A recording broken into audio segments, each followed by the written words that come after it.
This podcast is sponsored by nobody. Hey dudes, welcome to Splat from the Past, the only 80s themed horror and sci-fi show where things can get totally radical. Now, I am so excited for today's show. I am beyond thrilled.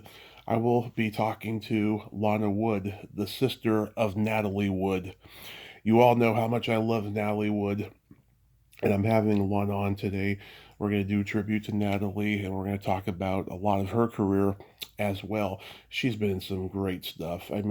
She was in the first thing that she ever did was The Searchers, my favorite Western of all time, which Natalie starred in with John Wayne and Jeffrey Hunter, John Ford classic. And then she did a lot of great stuff in the 60s and 70s. She had a recurring role. She had a recurring role on Peyton's Place. She was in the Beach Party movie, The Girls on the Beach, for Singles Only. And of course, everyone knows her as Plenty O'Toole in the James Bond classic Diamonds Are Forever. And she guest starred on Night Gallery. She was in Demon Rage, which was directed by another guest of mine, James Polikoff. And, she's been preserving Natalie's legacy for quite some time now. And it's going to be a tremendous honor to have her on today. Last week was her birthday. I wonder how that went. She's still gorgeous. She's got timeless beauty. So yeah, here is my interview with Lana Wood.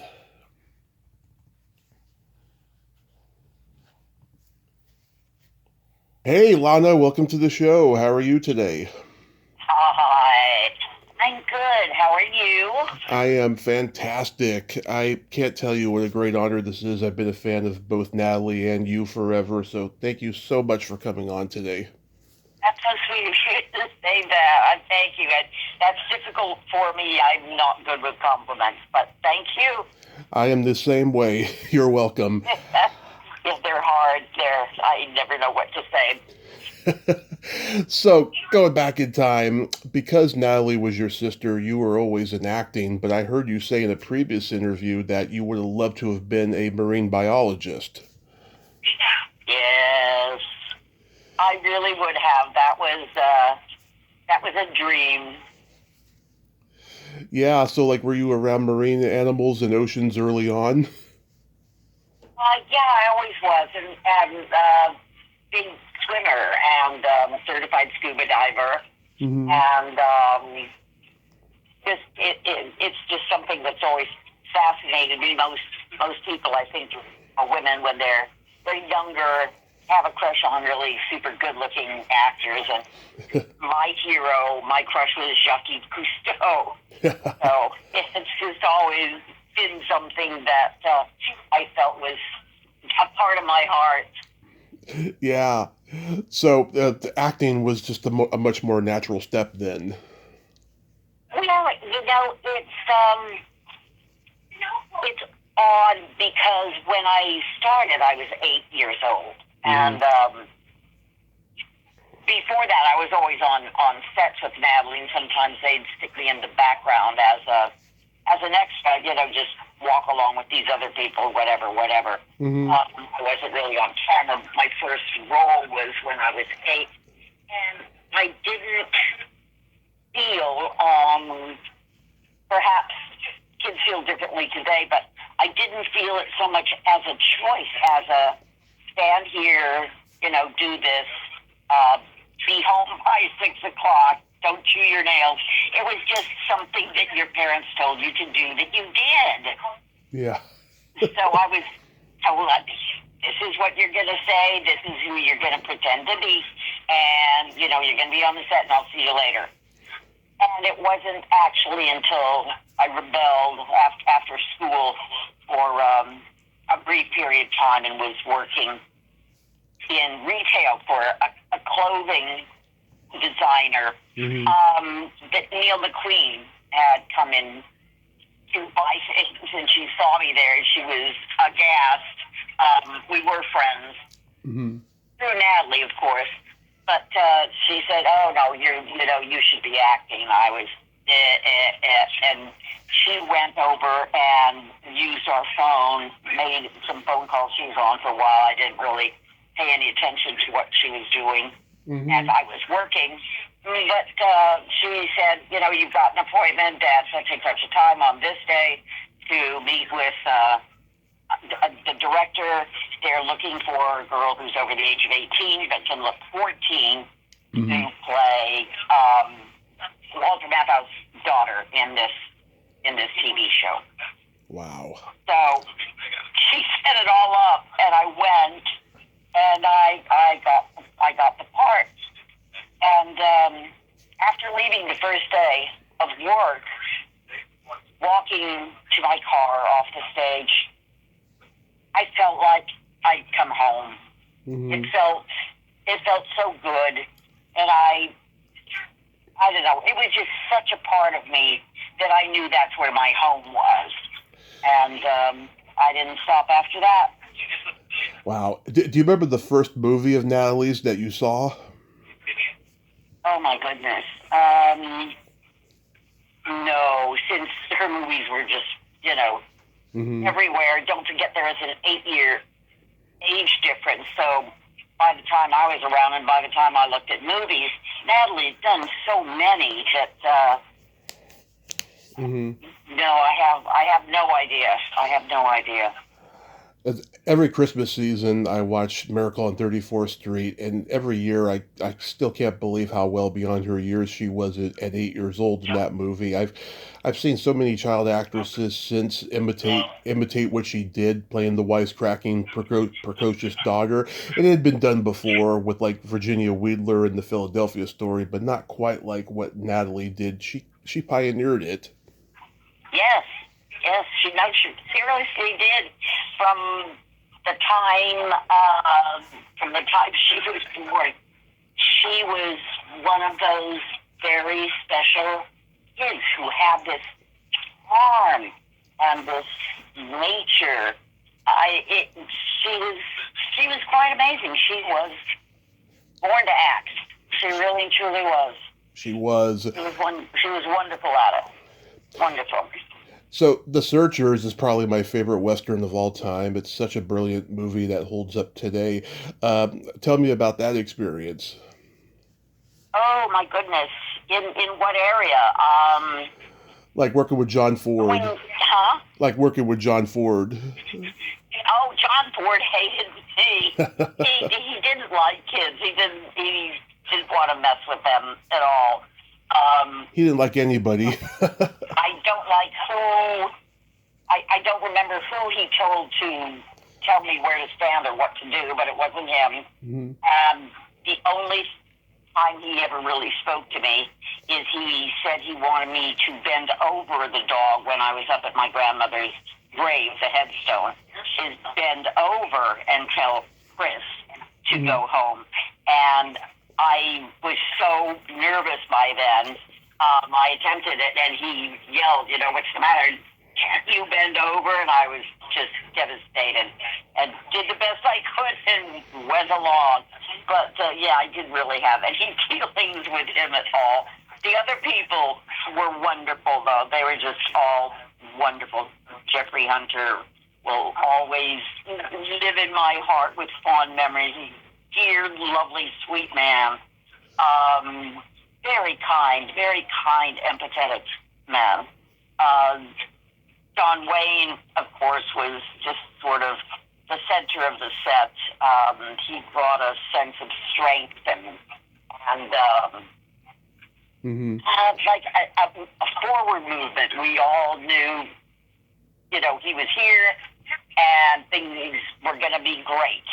And he would always pass me little tansies, which I've mentioned from time to time as the black currant lozenges that he would use. And they were quite lovely, so he used to always open up the box and tell me to take some and give me a pat on the head or something. So he was very dear. And then Ken Curtis used to whittle these beautiful little animals and cars out of sticks of wood. And it was just altogether lovely. It was really lovely. Was James Dean still alive, or was he gone by that point? James Dean? Yeah, Was he alive when? when The Searchers was being filmed. James Dean wasn't in The Searchers. I know that, but was he alive? Like, was he filming Giant next door at Warner Brothers? Oh, no, no, no. We were out on location. We were in Monument Valley. We were out living over a trading post, seriously, in, 2 rooms above a trading post to be close to the set. So we were on our own. We had to take a train out to the middle of nowhere, and we're then driven to a trading post, and they had built a large room for us to have all of our meals for everybody, the entire cast and crew, and then just various sets. So I was isolated from all other productions, just out there in the middle of Monument Valley. Yeah, you've done a lot of westerns in your career. Like, is it always fun going out there and making them? Oh, absolutely. Oh, yeah, I love them. Some I love more than others, but oh yeah, if I can be around horses and dogs and wearing boots, I'm just really happy camper. I love it. I love doing them. Nice. You played a doll on The Fugitive. That must have been a challenging role to play. It was very interesting because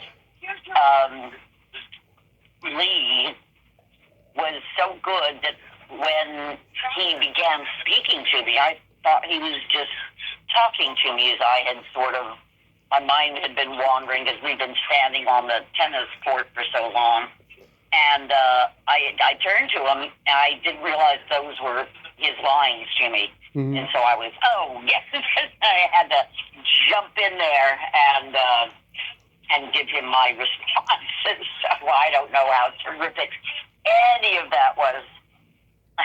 But I did get to work with David Jansen again, and he's a fabulous guy. He really is fabulous. I've heard he was a great guy, yeah. You got to do a beach party movie for Paramount called The Girls on the Beach. How was that experience? That was fun. It was just, I made a lot of friends. Linda Marshall. Yeah. Became a dear friend of mine.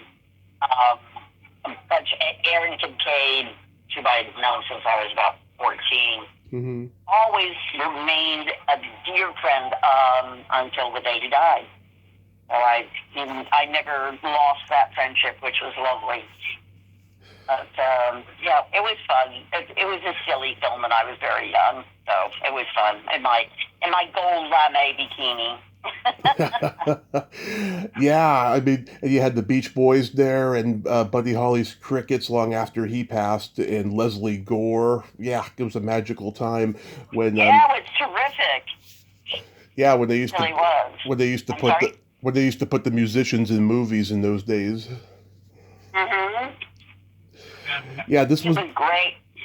And that way I could interject myself into whatever they were doing, so that I could be part of the group. I'm very good at breaking in and playing tambourine with different groups. Yeah. Whether they like it or not. This was the beginning of female belly buttons being shown in film, but TV was still not allowed yet, which is strange. Walt Disney didn't allow Annette Funicello to show hers in her beach party movies because she was under contract with him. Right. Yeah. Yeah, no, I didn't have any of those things even considered on the things that I did, but it was funny. I know that wretched belly button now we see way too many of them. Yeah. We do. Yeah. You were on Peyton Place for a few seasons. When you worked with Ryan O'Neal, did you know then he would be a movie star? No, I just knew then that he was very cute and charismatic and a complete rake. Mm-hmm. Yeah. What about Mia Farrow? I adore Mia. Mia, quite brilliant, very introspective, fascinating to talk to. We used to have lunches together at the commissary, and I adored her. I adored Mia. Yeah, in those days it was hard. It was hard to be a TV star and transition to movies. I suppose, yeah, I suppose it was. Yeah. He became very filled with himself after he did that. Because I ran into him at a party, Mm-hmm. and he said, "So what are you doing?" And I said, "Oh, I just came back from San Francisco doing a TV show called what the heck was it? Nash." Anyway, he said, "TV, really?" He said, "Well, I don't do TV anymore." And I said, "Oh, okay." How do you respond to that? But yeah, he wasn't my favorite person to work with. I'm sorry. You know, he's a terrific guy, but he's just. He was the way Peter Bogdanovich described Ryan O'Neal. He was his own worst enemy. Yeah, that's about it. I think. That's about it. How was making for Singles Only?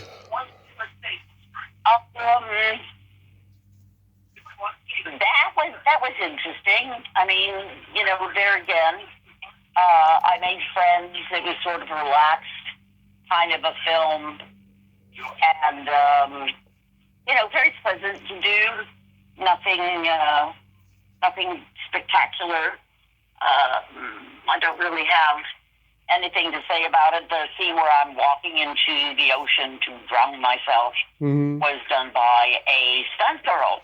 So wouldn't even have me walking into the water, which I thought was odd, but whatever they wanted. Yeah, it's interesting though. In doing that film, I actually had a choice between the Singles Only and another film that you may have heard of called Easy Rider. Yep. And Dennis Hopper wanted desperately for me to play that role, the waitress. And I didn't know what to do. I asked my agent for advice, and he said, "Well, you know, they can't guarantee that I will have a dressing room or, and he doesn't know what the accommodations will be. It will be traveling because it's a motorcycle film." He said, you know, Hopper and Fonda don't have the greatest reputations. They're decent guys, but they can get a little wild. And he said, whereas the other one, you'll be at MGM Studios on the studio lot, and perhaps work with Milton Berle. So I said, okay, I think I got my answer. Yeah. So I turned it down, and it's lucky for Karen Black I did.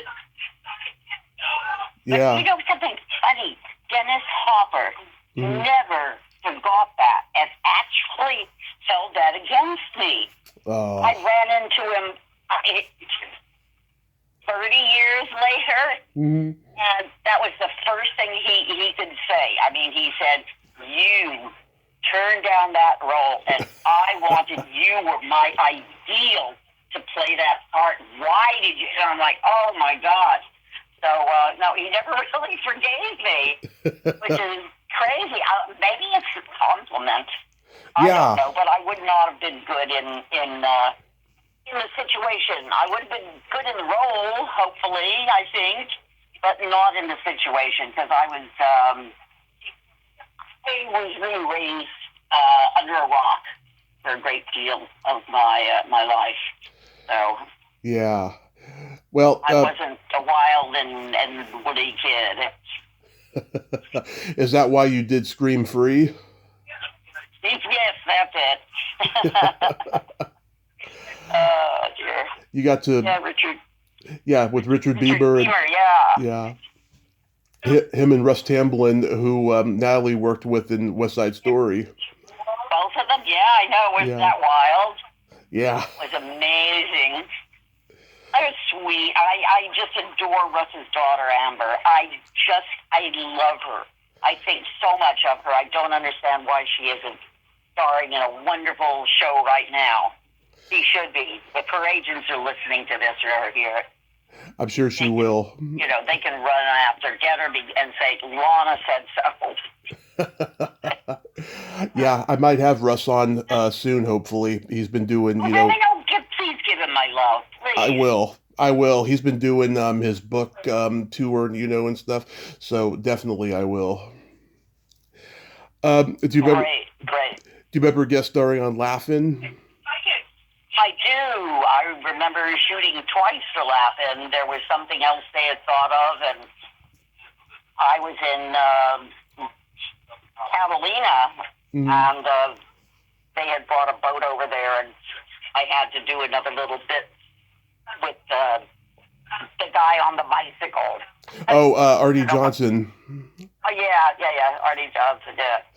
Yeah, him and Fat Jackie Leonard, they're doing the German soldier thing, and you just walk by, and your hair was all big and wild, in the late 60s, and it was hilarious. Yeah. Good old George Slaughter. It was such a great show. Way ahead of its time. Way ahead of its time. Great.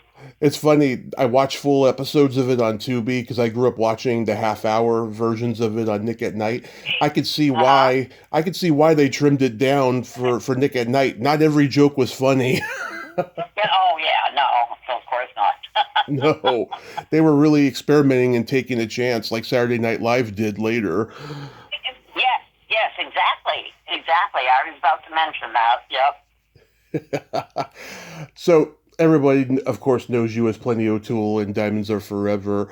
I think I read you got cast because you appeared in Playboy. Is that correct? Not exactly, but that's what Tom Mankiewicz brought to the broccoli table. Mm-hmm. He said, he pushed me. He said, look at her pictures, look at what she looks like, and I had by then, of course, done a lot of stuff. So they just set up a meeting, and I went in. Tom told me to look tall, which I found absolutely hysterical. So my outfit was hot pants and lace-up knee boots, and I tried to look very tall. But we chatted on the Universal lot. Don't know why we were there, but we had like a half-hour, 40-minute meeting, and they said, thank you so much, and that was it.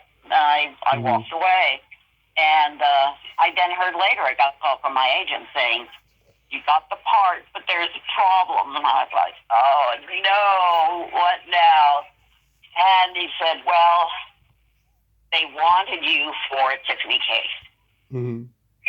However, they've run into a snag, and there's something that they need to move along, and therefore they're asking, would you consider playing the smaller role of Plenty O'Toole?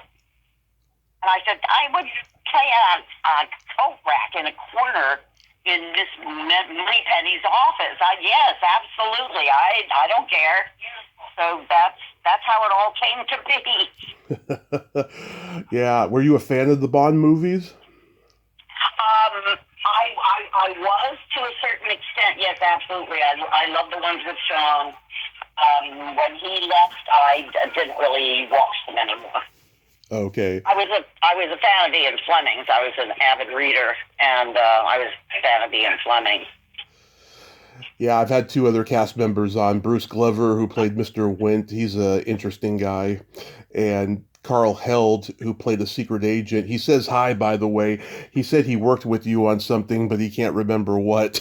Right. It must have been really memorable. Yeah, I don't know. But I think Connery was the best Bond. Yes. Yes. And just he had this sexy magnetism that I feel that the other guys lacked. I mean, even Roger Moore, as good looking as he was, he lacked that kind of appeal. Well, he didn't have that sort of that strong masculinity. You would look at Sean and say, "Yep, he'd pull a gun and kill you." Yeah. You would look at Roger and say, he would dust you off and take you out to dinner. And I adore Roger. Yeah. But no, he didn't have the same quality as Sean. Sean was James Bond until Daniel Craig came along. Yeah. Years later, Connery did a disaster flick with Natalie called Meteor. Yes, I know. Yeah. Oh well. Not a We good. all have those. We all have those. Not a good movie, but a great cast. Henry Fonda's Yeah. in it. Yeah.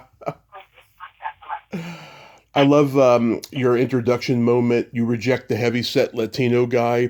Why don't you go take a nap and I'll see you next year? Yeah, exactly. That reminds me of every time I've ever been rejected by girls in my life. Oh, come on. Oh, no, I mean, they haven't been as rude as that, but they've been pretty rude. I find that very hard to believe. Oh, believe me. I mean, in California, anything's possible. Really? Okay. Yeah. So you took, this short amount of screen time and you just ran with it. I think that you just did a fantastic job. I know you had some scenes that were cut, right? Yes, I did. Broke my heart. Yeah. Are you friends with the other Bond girls?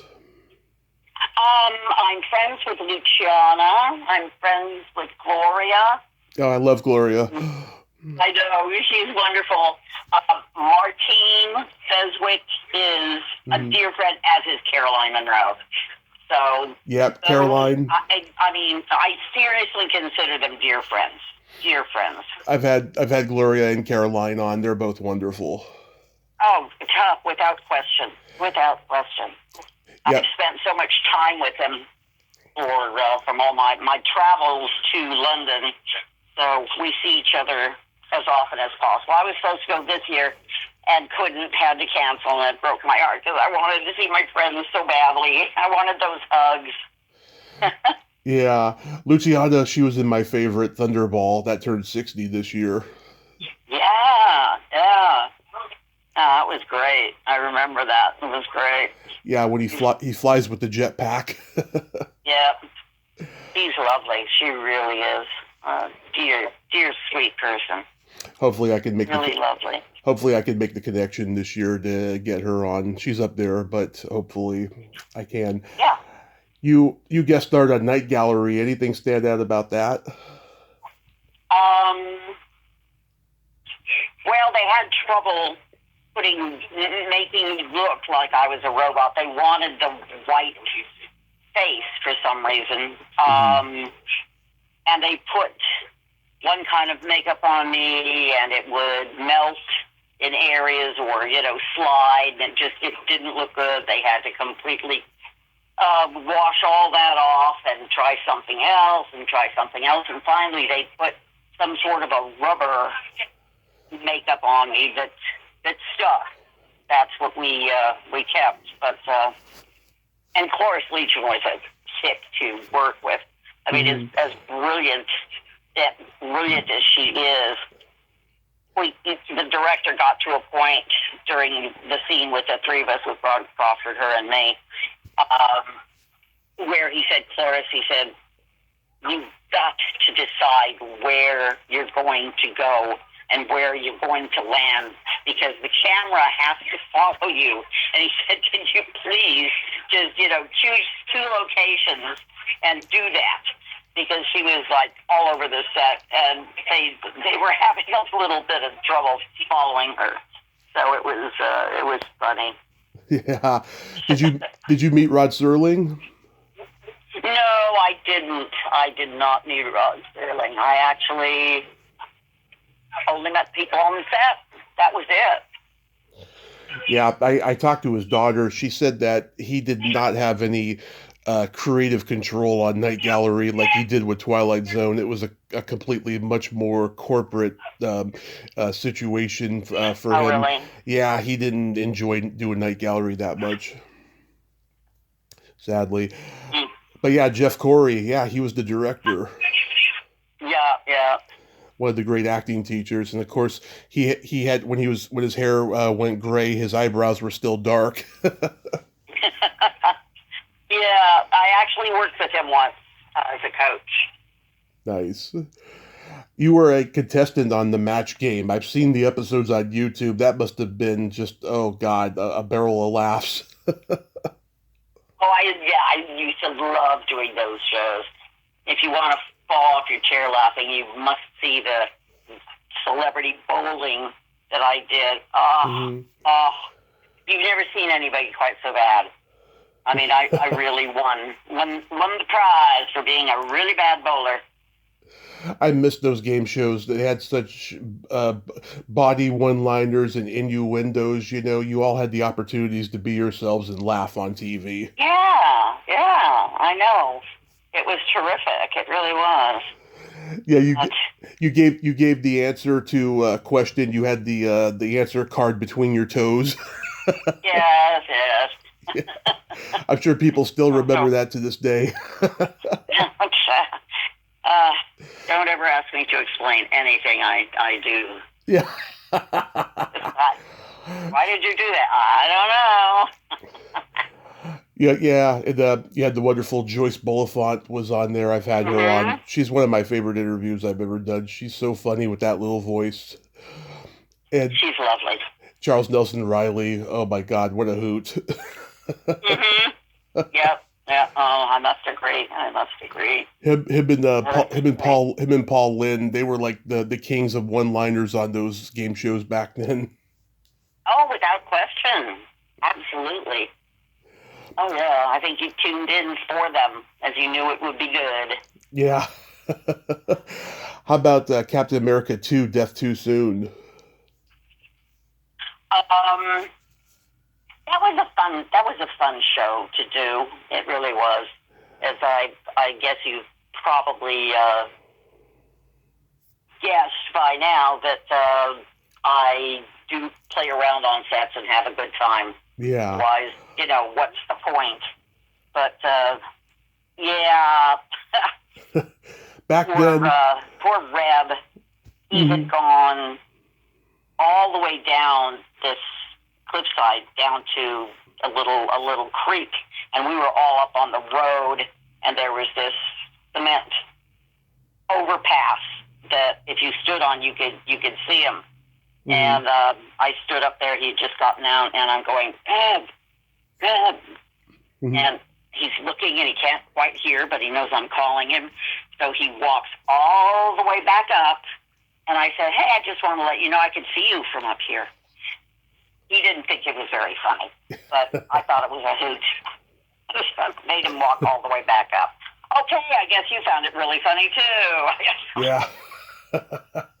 Back then, Okay, I now know why that joke fell upon its face. back then the Marvel Empire was small. It wasn't like it is today. You know, it was Yeah. hard getting like Marvel stuff to sustain an audience because they did the Spider-Man series and then this and then there was like a Doctor Strange pilot that didn't sell. Yeah, and now it's huge. I mean, I think just about anything that comes out of Marvel becomes huge. Yeah, yeah, Yeah. absolutely. And how was making Demon Rage? Oh, that was just silliness. It was just silly. I don't even know what to say about it other than it was silly. I talked to James Polikoff a few years ago. He's an interesting guy. Yeah, he is. I know. He's a character. Yeah, he writes Yeah. now. He writes novels. Yep. John Carradine was in it. Do you remember anything about him? No, I don't. Okay. So what do you got going on these days? Well, I have just completed, not just, but it is out in stores, my second book. Mhm. And it's about Natalie's death, and it is not fiction. It's nonfiction. It is a true crime book that I really felt I had to do because of all this insanity, as you can probably see happens when any celebrity passes for any reason, is all of the assumptions rise up, and all the ridiculous tales and the stories, and which just made me crazy. And then when they reopened Natalie's case and made Robert Wagner a person of interest, that sort of sealed the deal for me. I really wanted everybody to know what really went on. There are no suppositions from me. I don't tell any tales about what somebody else thought, or thought they saw, or thought they heard.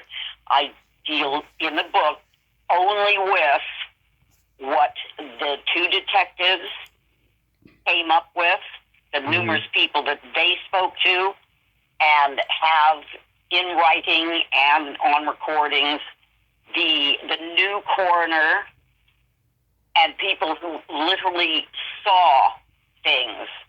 I don't deal with any maybes or anything. So it was a very important book for me, and I'm just hoping that everybody reads it. Oh my God! So how long have you been working on it for? It's out. It took me about a year, a little bit more than a year.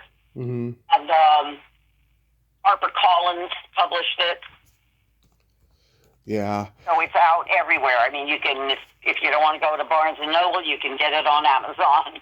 But it's really important because it's important for people who love Natalie to know, no, she was not a drunk. She didn't drink too much.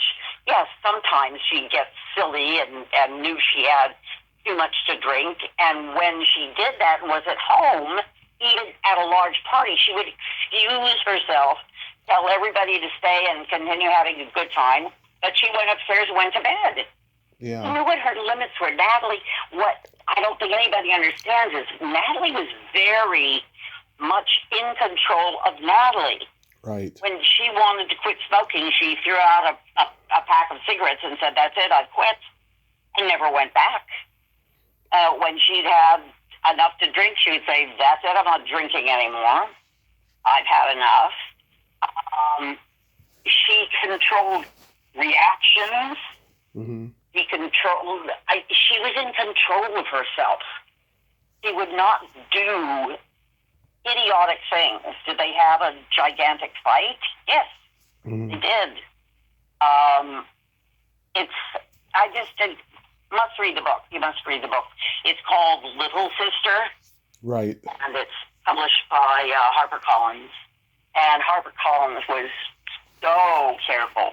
They had several attorneys look over every single word. I mean, I would have to change 2 words in a paragraph if they said, "This is what you must do." Everything was very careful. Everything was truthful and factual and had been checked and double-checked and triple-checked. So, please don't, I beg the world who loved her, please don't listen to all the crazy stories. It's unfair. It's unfair to her. And there's nobody standing up for her. I'm absolutely shocked and very saddened at the fact that her daughter, that Natasha, wrote what she did, because all Natasha knows is what other people have told her. Right. She lost her mother when she was just a kid. Yeah. She was a child, so what did she know? She didn't know about the things she wrote about. People told her. It's secondhand.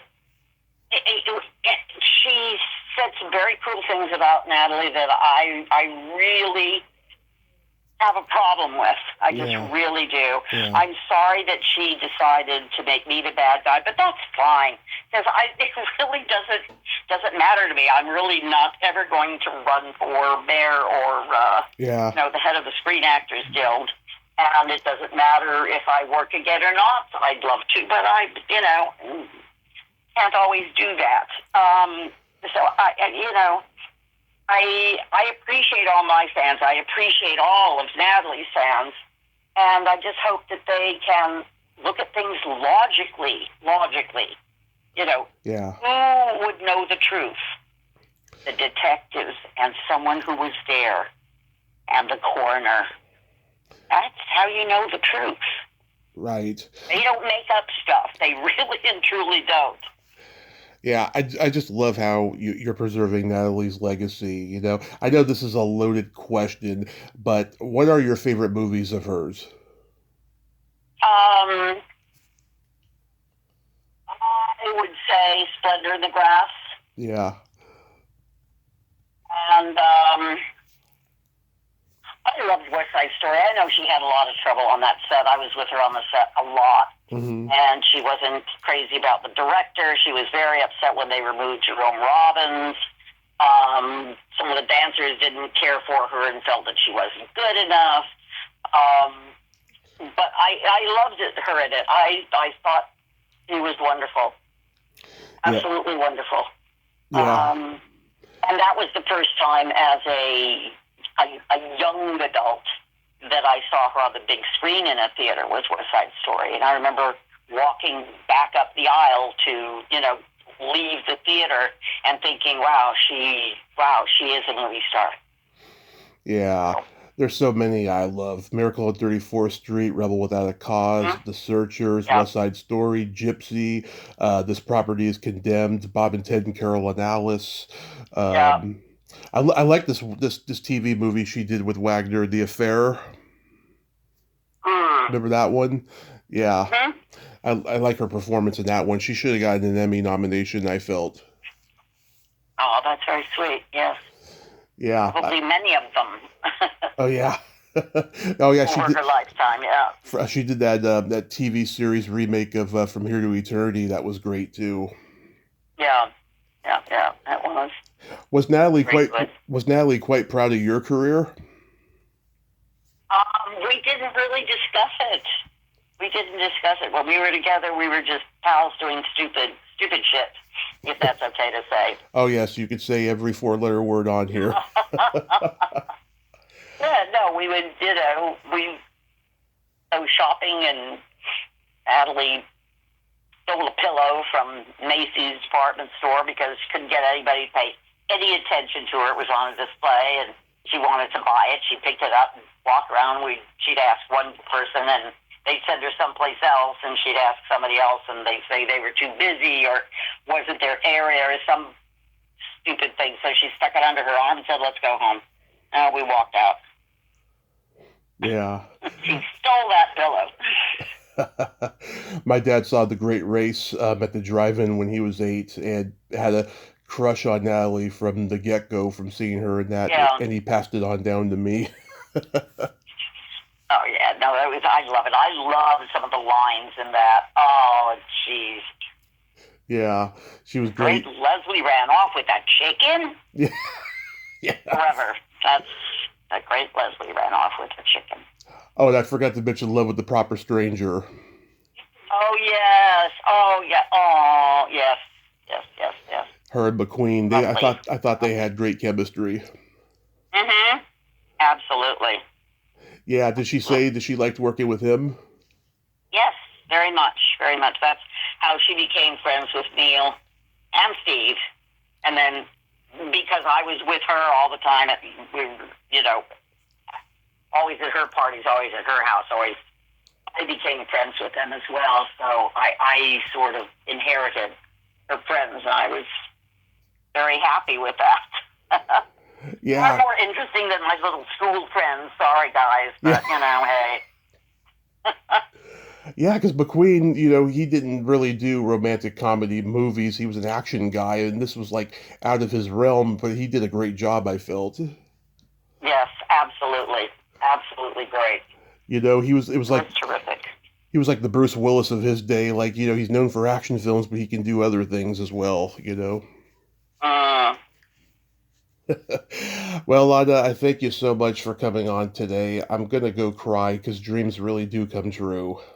Oh, you're so sweet. Stop it. Yeah. No, no, no, no, no, no, no, no, no. No, thank you very much. It's a pleasure to speak to someone who knows what the heck they're talking about. You did your homework. No, you're lovely, and I enjoy being on the show. I appreciate everything. I wish you a very lovely rest of the weekend, and say hi to everybody that's listening. I appreciate that so much. Thank you. Have a great day. Be safe. Thank you. You too. Big Thank you. kiss. Bye bye. Well, there you have it. Lana Wood. Ain't she a sweetheart? Oh my God. Yeah, I got pretty weepy and emotional there because, oh my God. I mean, Natalie Wood's my favorite actress. And Lana was just so sweet saying that it was great talking to somebody who knows their shit and that I did my homework and everything. That was so wonderful. I loved hearing that. I love hearing that from people that I talk to, and I don't hear it that often, but that just, oh my God, that made me provoke a squirting tear. Well, until next time, this is Tommy Throwback Kovac saying, there's no shame in living in the past because the present sucks. Later, dudes.